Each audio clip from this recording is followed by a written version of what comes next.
big and dare to fail. Believe you can, and you're halfway there. Turn your wounds into wisdom. Journey of 1,000 miles begins with a single step. You never fail until you stop trying. The only impossible journey is the one you never begin. Nothing is impossible. The word itself says, I'm possible. Have enough courage to start and enough heart to finish. Try again. Fail again. Fail better. In the middle of every difficulty lies opportunity. No great thing is created suddenly. Life isn't about finding yourself. Life is about creating yourself. Giving up is not an option.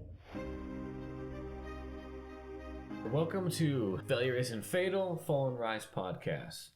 I'm here today with Mike Casale, and today we're going to talk about drug addiction. Welcome, Mike. How's it going?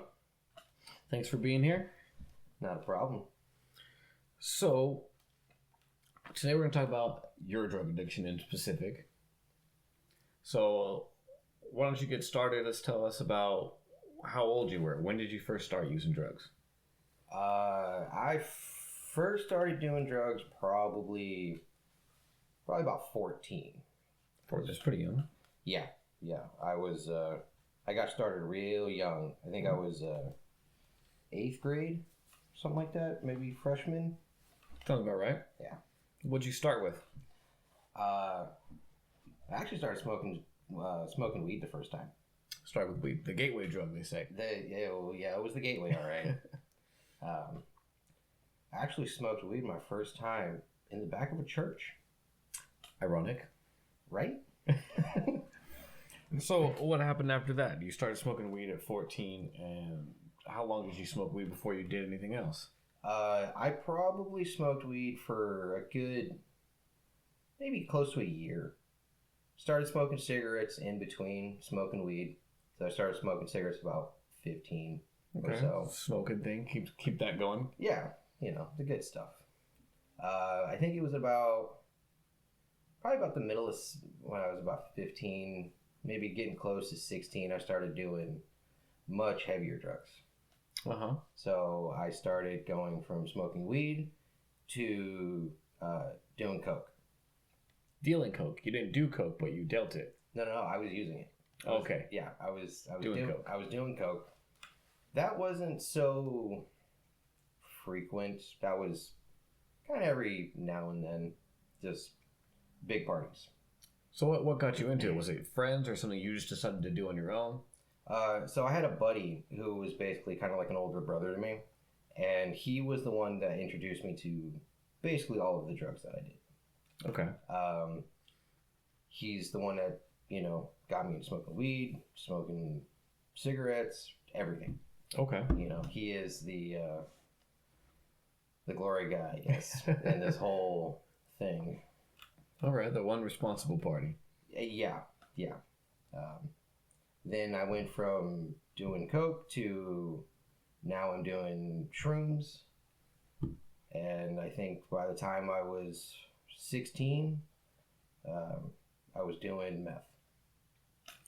Okay, that's a big drastic change between 14 and 16. Yeah, so from 14, I was smoking weed, to 16, now I'm doing meth.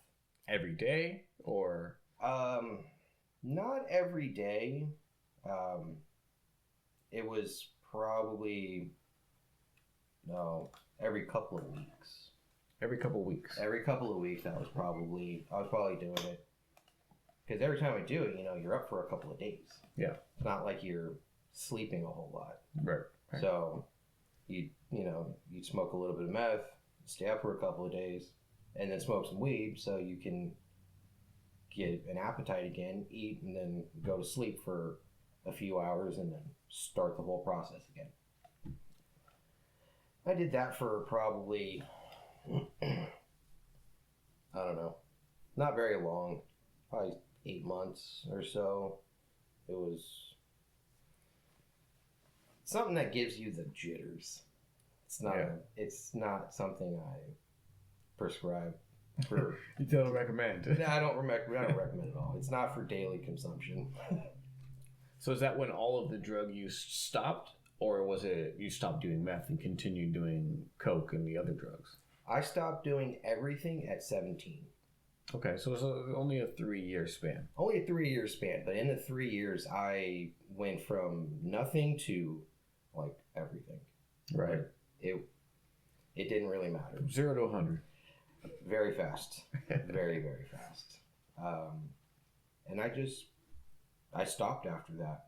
So what was your life like during that time? How did it affect, obviously I imagine it affected your schoolwork as well as your family relationships? It affected my family relation in effect of, it was just with my mom.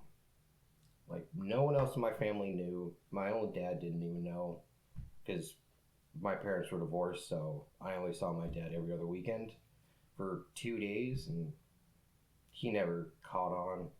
My own family, they only saw me once a year. One day a year at Christmas.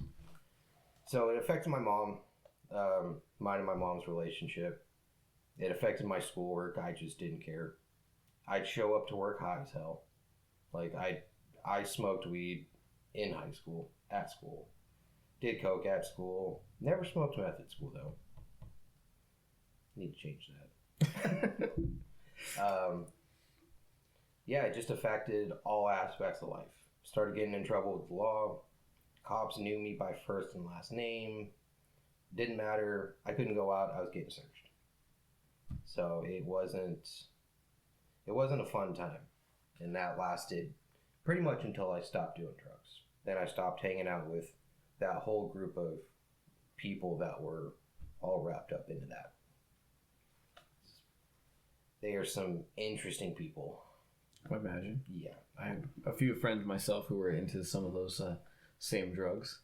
Yeah. You go into a meth house and you're going to see some wild things. Yeah. You're going to see toasters and air conditioning vents in places you never thought possible. So, did it stop with meth, or was there any other drugs involved that you did besides coke, weed, and meth? It was... Or shrooms as well. You mentioned shrooms. Was the shrooms a frequent thing, or was that just a once-off? Or That was a one-and-done thing. That did not go well for me, because with shrooms, you either have a very good trip or a very bad trip. And I had a very bad trip for about half the time because I got lost in Venice at about 3 a.m. And there were some weird people out in Venice. Even during the day, there's definitely some weird people in Venice. I can only imagine the 3 a.m. crowd. The 3 a.m. crowd of Venice people are just on a whole nother level of just out there. Now, mind you, I'm like 15, 16 at the time, you know?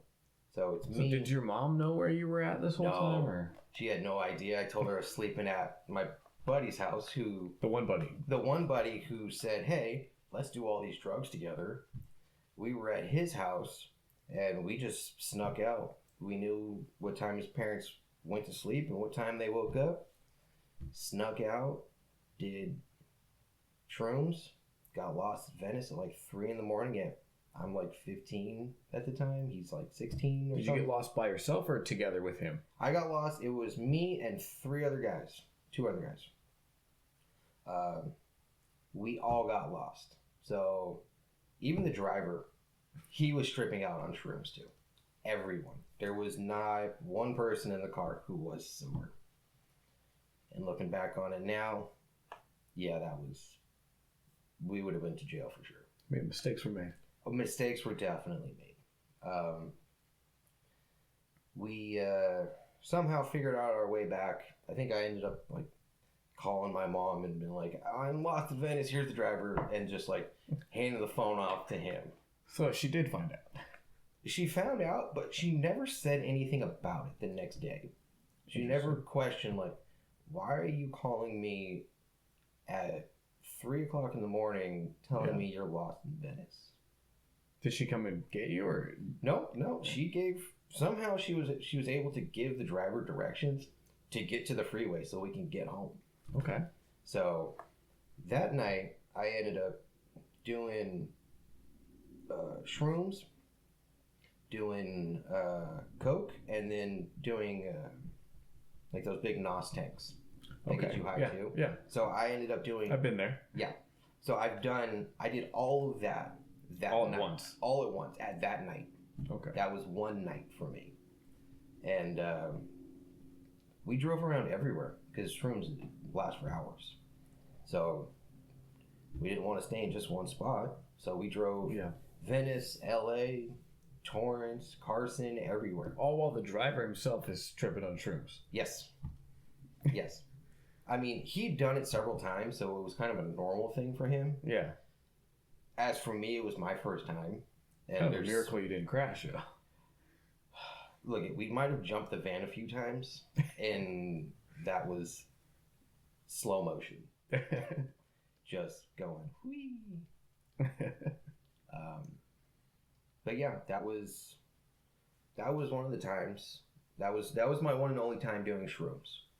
After that, I was kind of like, you know what? I'm going to stay away from the stuff that kind of really messes with your brain. It's not like weed and shrooms. I don't know. Until you got into meth. Until I got into meth, yeah. Because that doesn't mess with you at all. No, that doesn't make you paranoid at all. What are you talking about? So then I started, I can't remember if I was smoking meth at that time when I did the shrooms, if that was just after. I think it might have been just after I started smoking meth. Memory gets a little messed up, huh? Yeah. The timelines on them are sometimes just a little like, you're not high the whole time. Yeah. Like, you know, you're trying to put together a timeline that you're just like, I did what? Because there were things to where we'd go out and I'd get so high, or I'd start drinking too, and I just don't remember the things that happened. Like, people from back in the day, they'll tell me stories, and they're like, "Oh, you remember when you did that?" Not a clue. No. Yeah. No memory. Nope. Apparently, I got into fights. Like, I got everything, you know. So, what's one story or a couple of stories that maybe you do remember, or that you've been told of some of the more sketchy kind of things, or things that maybe got you in trouble, or just some stories in general, things that you did while you were high? Let's see. There was a couple of buddies of mine, and we were all high. I think we were just smoking weed at that time. And they're like, "Oh, we want to go into this, this garden nursery that they have right in their backyard," or whatever it was. And apparently they'd been there several times before, and they'd... Like those places where they sell all the plants and stuff? Yeah. Yeah. Okay. Apparently they'd been in there several times, but I guess they'd, like, destroyed some stuff. And I wasn't a part of any of that. So I went with them not really knowing. Well, the nursery people, they called the cops. And the cops showed up. And we all just ran. We ran. And I'll tell you what, we got caught. Yeah, we got caught. And getting kicked with one of them boots, yeah, it hurts. Yeah, it hurts. So we all got put in handcuffs, put in the back of the cop cars. I was actually lucky because they actually let me go, but they dropped me off at my house because I wasn't an adult yet. So why'd they let you go? Or they kept everybody else? They kept the other two guys. Apparently, the nursery workers, they'd seen the other two guys before, knew they broke stuff, had never seen me, and said, "We don't care about him, let him go, but we want to charge the other two." Got it. So that you got lucky on their part. I got lucky only the fact that I'd never been there with them before. Yeah. But I'd been invited to go over there and do that stuff previously. But I said no. So these guys frequently did this. Yeah, they frequently went over there and just destroyed stuff. Interesting. Oh, God. Oh, stories about that. I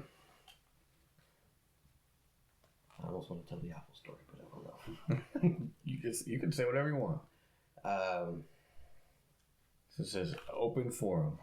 Oh, Lord. All right. So during the heyday of me smoking meth and doing all that, different buddy of mine, he invites me over to a house, like deep in Gardena. And he's like, yeah, come over here. Like, we're smoking, come hang out. And there's a group of people here. Well, we show up, and there's a group of people all in this garage. And we're all sitting around. And I'm like 15, 16 at the time, or 16 at the time. I'm not really used to, what prostitutes look like. Well, sure enough, there's a couple of them sitting in the garage. And one of them's like, hey, you want to see a cool trick? And she goes inside the house, brings back an apple, and she sucks the skin off of an apple. The story never gets old. right in front of me. And I just looked at her and went, you stay away from me.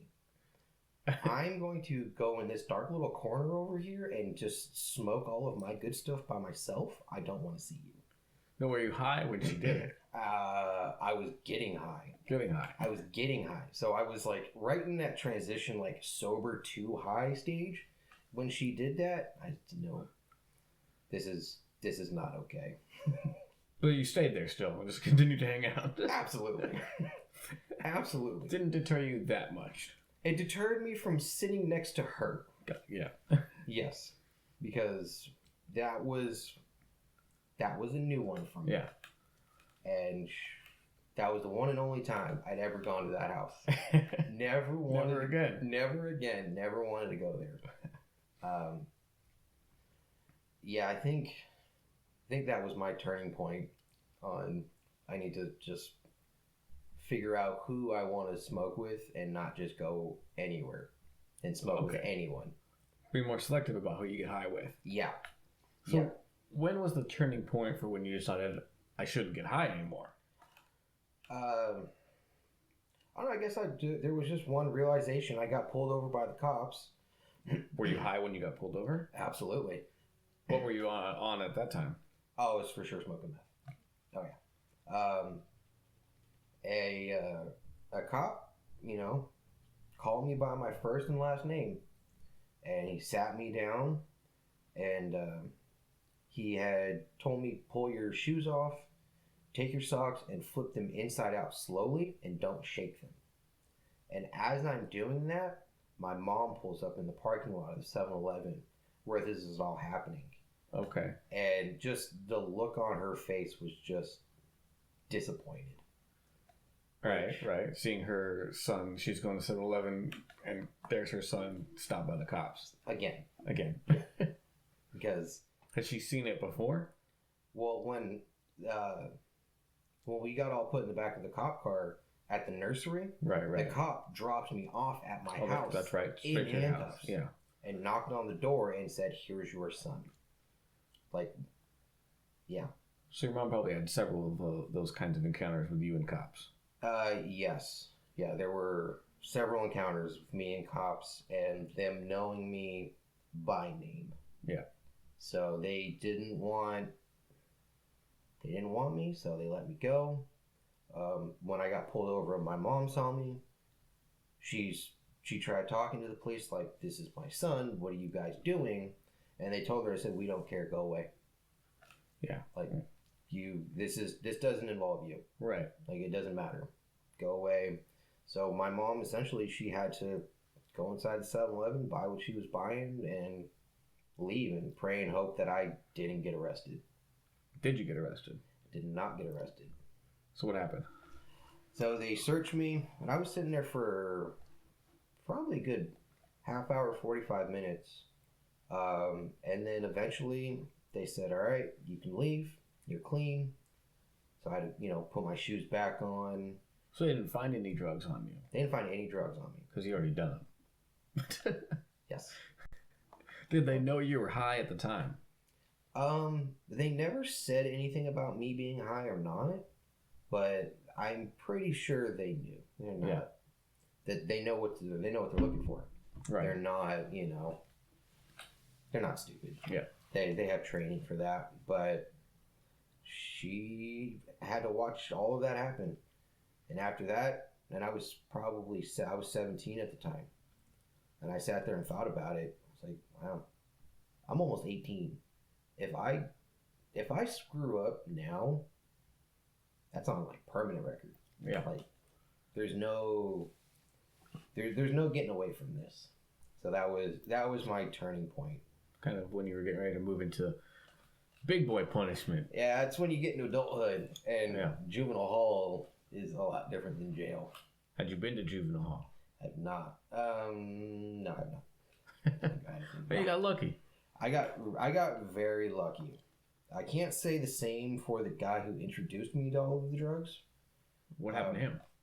So, he actually went much farther down the rabbit hole than I did. He's been in and out of prison several times. He is he's a two-strike ex-convict now.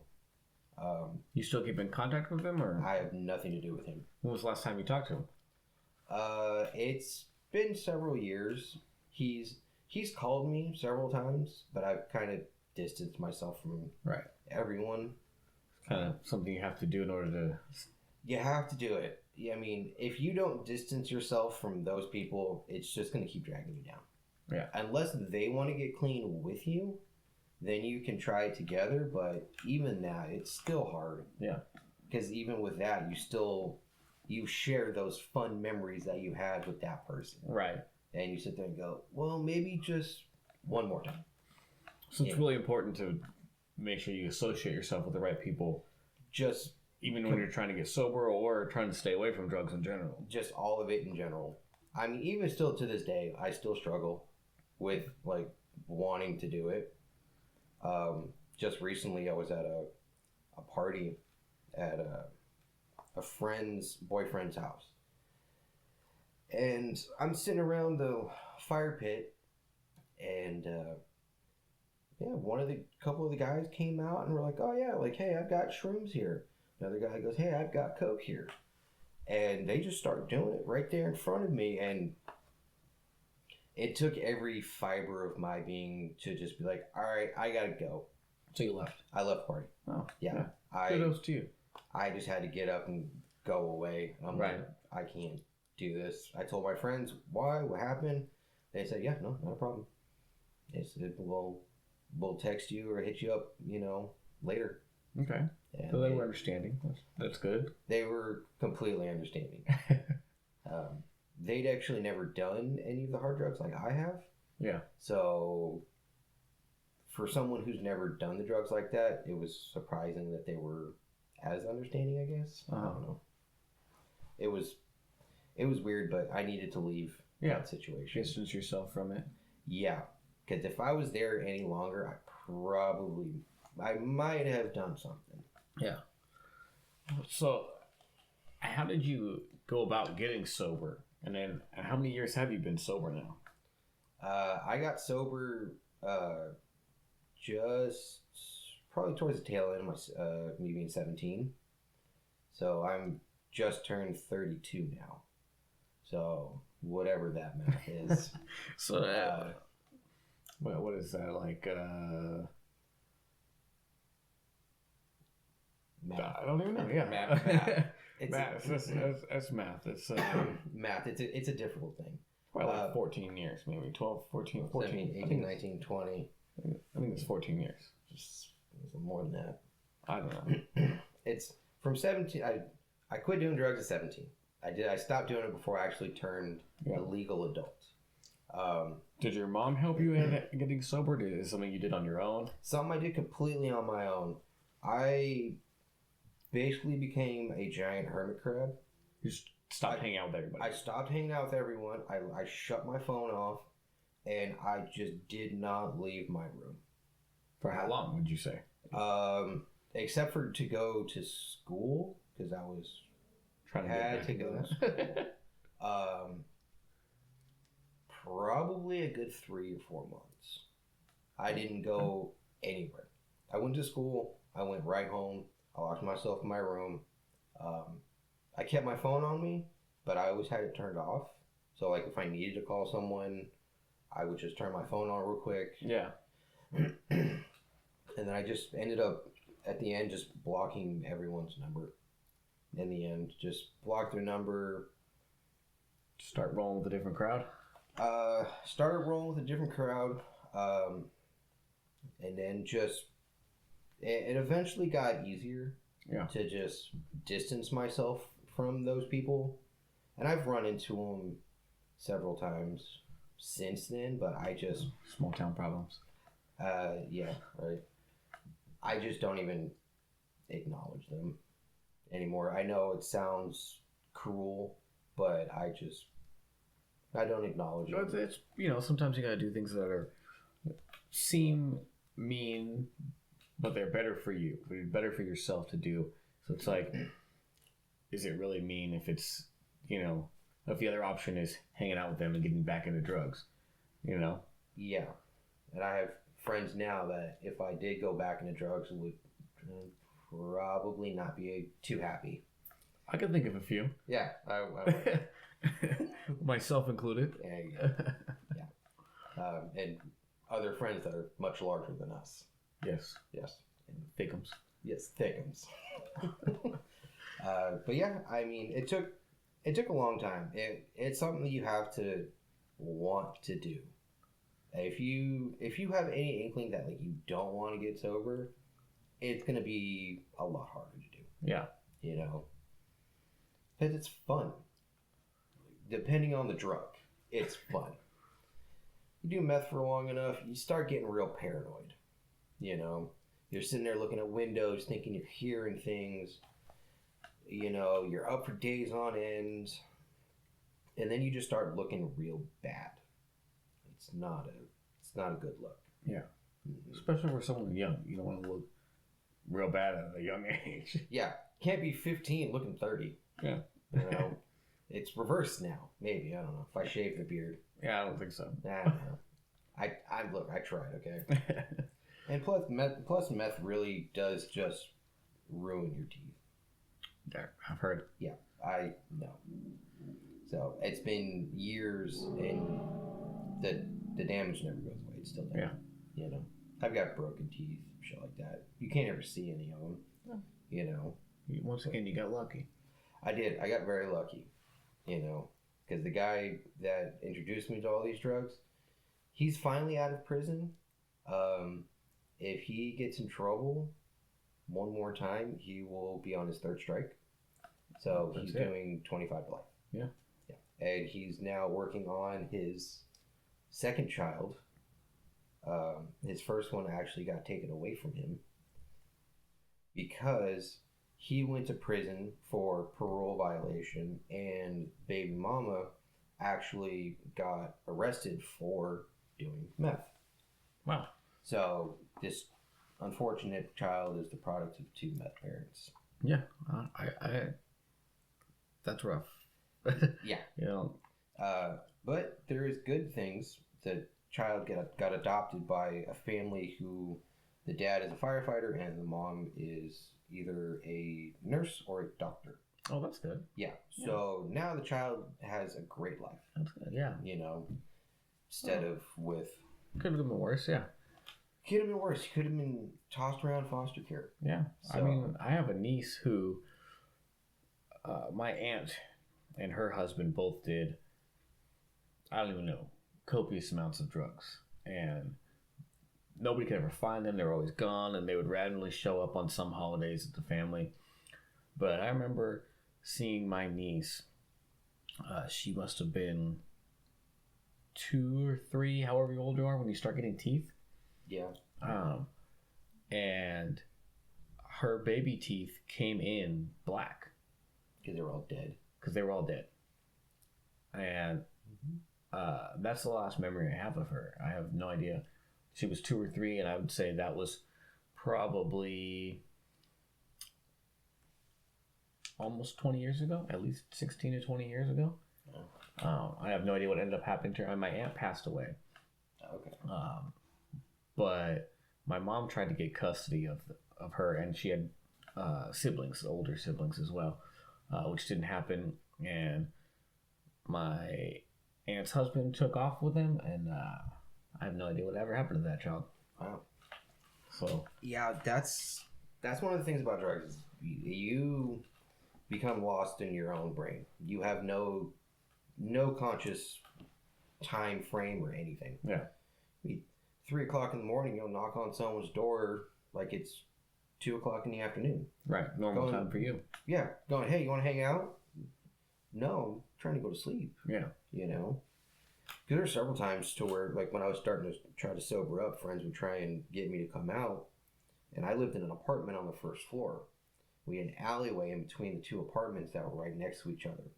So they'd walk down the alley, and they'd just knock on my window, 2, 3 o'clock in the morning, 4 o'clock in the morning, saying, hey, you trying to hang out? You trying to do this? No, go away. Yeah. No, I'm trying to change my life.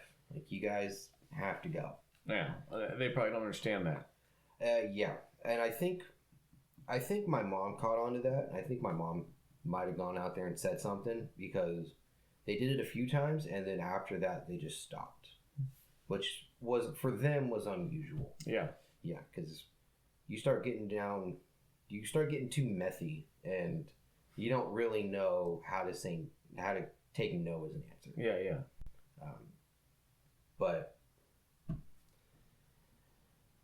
don't do drugs, kids. It's not a great time. Well, speaking of which, I think that about wraps up the time for this. Do you have any last bits of things you want to say? Any? Just, if you have the temptation, don't do it. It's not worth it. Like, I know I didn't have years of drug experience like some of the other people, but don't fall down the rabbit hole. Who would have thought? Don't do drugs. Yeah, right? The sign they said was true. All right. Well, thanks for being here, Mike. I know that's it for this episode, but we have some more to talk to Mike about in another episode. So Mike will be joining us again. And so until next time. Until next time. All right. Thank you guys for listening. Remember to subscribe to the podcast and check us out on our website, www.fallenrise.us, for more information, as well as some resources. If you are dealing with drug addiction or depression or anything like that, we have some resources that can help you with that on our website, as well as our merchandise. You can always buy, support us, help us keep doing this podcast. And don't forget to follow us on Instagram at fallenrise.co. See you next time.